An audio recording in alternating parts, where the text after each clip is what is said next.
That's he was when in a different country. He was for the Western Alliance. Yeah. Right. Okay. I had a pre. Second Ezra 6 and 22. And suddenly shall the sown places appear unsown. The full storehouses shall suddenly be found empty. Right now, in the present day, the storehouses are sown. You know, it's full of food. Yeah. We just see the nigga walking down the street, eating, happy. Yeah, you can go in and get yourself a meal. You know, go to the deli spot in the grocery store. Get your wings and shit. God. You know, get you a drink. You know, but the time's coming where the grocery stores don't be unsown. Suddenly, scripture says. All right, so something got to happen. Something got to happen for that to take place, man. Hey, this place is on the way to that. Yep. You know, like for example, the truckers stopped bringing that shit in because their pockets are being affected by the crazy ass oil prices. Yeah. 3 days only. That's the stores supply 3 days only in food. I mean, well, worst case scenario, the government uses military. Yeah, they could use them too. Yeah, but It'd be martial law. yeah, I was just about to say at that point, And the the food would be checkpoints. rationed. Right. The military would be rationing the food. Right. Yes. So you don't have to go to that man. You don't want all the things. Okay. Like they showed you in that what was that Netflix series? It came out like maybe a year or two ago. I think it was based in Atlanta though. But it was You said where? It was like a pandemic situation. It took Yeah, place in Atlanta. I remember that. I forget the name of it. It has something to do with the CDC. Yeah, and it was like it was an outbreak going on, and they had to declare martial law, and then basically the city was in shambles, and they had barricades to keep certain people out of certain parts of the city because you had gangs running around and they was snatching everything up. So the people that Containment. They're containment. When they showed you that, in that series. And they were trying to get to the stadium. Yeah. And they showed you that in the Civil War movie. When they showed you the troops, they was basically giving away food by box. Yeah. The food was basically in portions. And that shit was... And then the gangs was basically robbing people for them. That shit in the boxes, that shit's sitting in the box right now in the warehouse. And it ain't like they just put a box together. That's some shit they had stored. I'll finish this. Verse 23, the trumpet shall give a sound which when every man heareth, they shall be suddenly afraid. It sounds like a fucking alarm to tell you to get your ass in the house. Yeah, curfew alarm. You know how they have in the Midwest, how they have those tornado alarms, like that. You hear one? I heard one before. That shit'll wake you up out your sleep.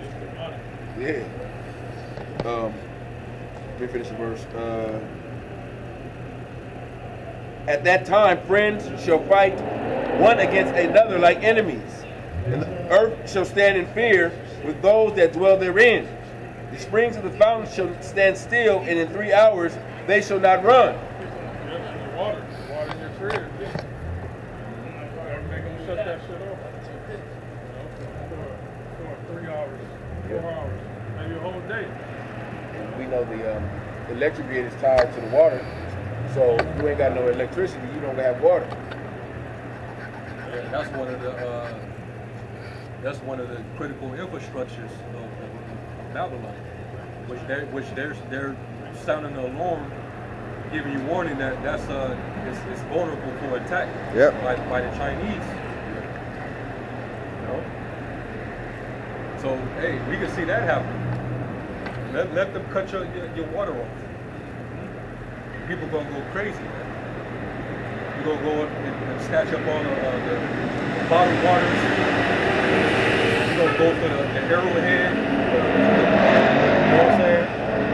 The whole case of Arrowhead is gonna get that's gonna be a commodity. Nestle water. People gonna get robbed for that. Yeah.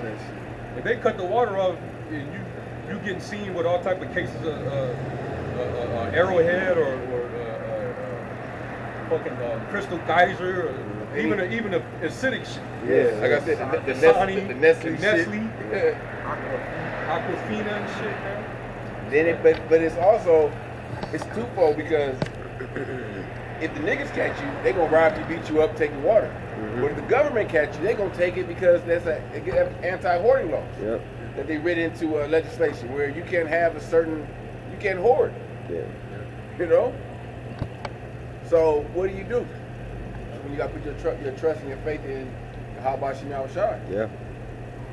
It's beautiful though because you see that the average American they not used to going without. So it's certain things that's not even a necessity that when they lose it, they start bugging out a little bit. Right. So when something is taken from them that's a part of your necessities like your water, your food, those type of things, that insecurity is gonna make people get into a survival mode. And when people get in survival mode, that's what's gonna add to the danger, man. That's why the scriptures say, in the last days, perilous times shall come. It's gonna be dangerous because a lot of people is gonna be in a state of desperation, man. Yeah. What they say, those with privileges are privilege is invisible to those that have it. Yeah. Like a lot of people don't realize that a lot of shit that they depend upon, or a lot of the things that they're used to as a necessity that they have access to, is really a privilege for them. Yeah. Because you're not the one generating the energy. You're not the one that's cutting the animals, packaging the meats. Okay.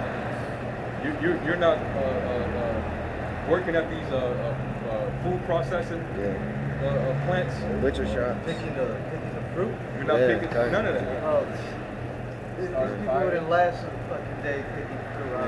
That's a job. That's the plantation type of shit. Yeah, it's plantation. Cause they up on ladders, picking that shit. They fall down, ain't no motherfucking what is that shit? Workers' comp and that shit. Yeah, including the bugs, the snakes, all types of shit. And another privilege is fucking cars that people drive. Notice in the movie Civil War, everybody was riding bikes in the cities. Yeah. So that's another privilege, Esau can take away from people. They're gonna take it away by raising the price of oil of gas. Yeah. Gas is $20 a gallon. You ain't gonna like shit. I can't afford to make it home and back. I might as well hop on a bike or find a way. The dude, then he tried to offer the dude at the gas station $300. No, the lady tried to offer the dude $300. He's like, that's only enough for a sandwich. Yeah. He said the cheese sandwich. Yeah, bro. No meat. And that's what? State of hyperinflation. I think you had a precept. This is 2nd Esdras 15 and 14. Woe to the world and them that dwell therein, for the sword and the destruction draw nigh. And one people shall stand up and fight against another, and swords in their hands. For there shall be sedition among men. Break that down, bro. Break it down. There shall be sedition among men, and invading one another. They shall not regard their kings or princesses, and the course of their action shall stand in their power. A man shall desire to go into the city, and shall not be able. For because of their pride, the city shall be troubled, the houses shall be destroyed, and men shall be afraid. A man shall have no pity upon his neighbor, but shall destroy their houses with the sword and spoil their goods, because of the lack of bread and for great tribulation. What type of environment, under what circumstances causes that type of atmosphere? That's why when you read the chapter,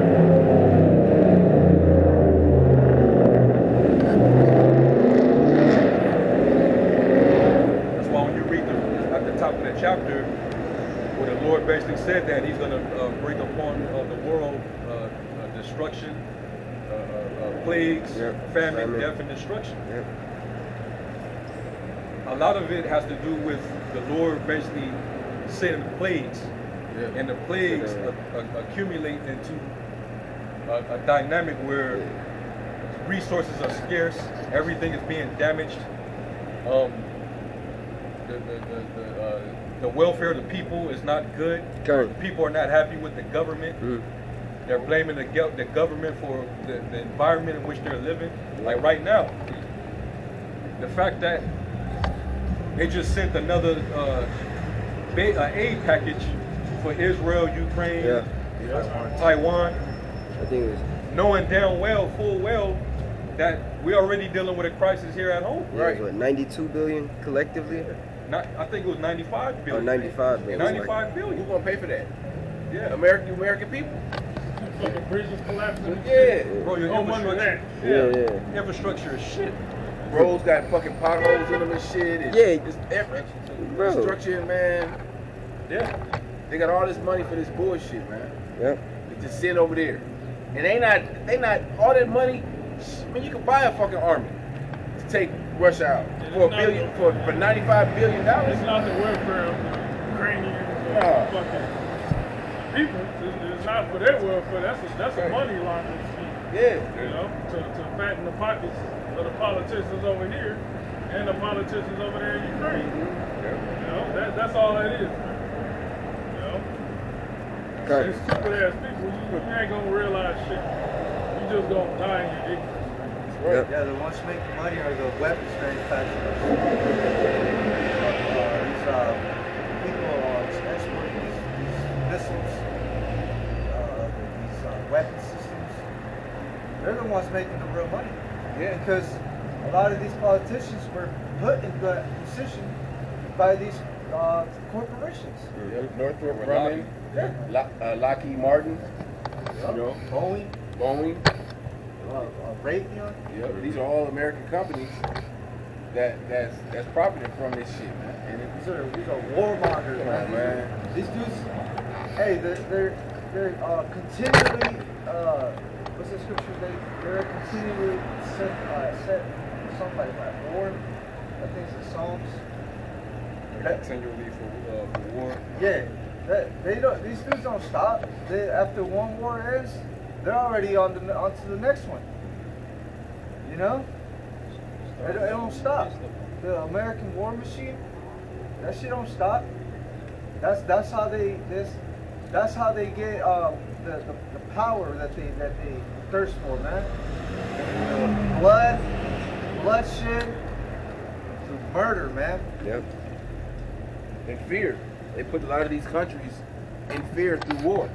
That's how they're able to, you know, to get them to submit without even picking, without even raising a hand. So, oh, we'll come over there and bomb you. You know, America's has been that big bully. Yeah, unless you got a nuke. Yeah, right. That's America is more careful with small countries that got nukes. Why do you think they ain't just go over there and just completely do away with North Korea? They could do it, but they know they would have to be smart. No. See, we all know. All it takes is They're not one. invading none of the countries that got their own nukes. All it takes is one. They get one off, they're attacking us. Hell, we got 20 in the chamber. Right. With the coordinates in, the coordinates already said, let them go. Hey, what they have taken, what they have done to Libya when Gaddafi was in, what they have done that, if they had a nuke over there, if Russia had a nuke placed in Libya, that can fuck up Europe. Fuck up Israel. Israel. They wouldn't have did that. They wouldn't have done that. See? Cuba is right over here. Why they didn't do that to Cuba? Russia got that artillery in place. You know what I'm saying? That's why it says in Joel 3, let the weak now say that I'm strong. Yep. Okay. They'd have to prepare and they have to put all their resources into building their firepower. And it's just to protect themselves from the hammer of the earth. You know? But back over here in the States, these people, they're about fed up with that whole warmongering spirit. Yeah. We're literally funding what they're doing over there. That's why you've been having all these protests. We're not trying to fund what they're trying to do with this whole Greater Israel project. we put